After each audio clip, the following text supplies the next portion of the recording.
Viewers আসসালামু আলাইকুম, দয়াল খান YouTube চ্যানেলে সবাইকে সুস্বাগতম। সূরা নেসার খাসিয়াত। যদি কেউ সূরা নেসা দৈনিক 7 বার পাঠ করে তবে তার স্ত্রী খুব মহব্বত করবে। আর যদি স্ত্রী 7 বার দৈনিক পাঠ করে স্বামী তাহাকে মহব্বত করবে। তো আরেকবার বলে দেয় সূরা নেসার খাসিয়াত।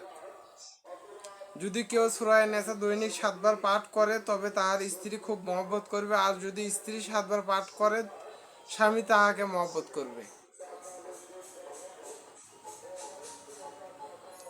তো চার্জ শেষ হয়ে গেছে, হয়তো বা একটু ডিস্টার্ব হবে। তো সবাই ভালো থাকবেন, সুস্থ থাকবেন, আমার জন্য দোয়া করবেন, আমি আপনাদের জন্য দোয়া করি। যাদের শেখার ইচ্ছুক, বগুড়া জেলা সারিয়াকান্দি থানা নিজবলাল গ্রাম আমার বাসা, আসতে পারেন। আসসালামু আলাইকুম।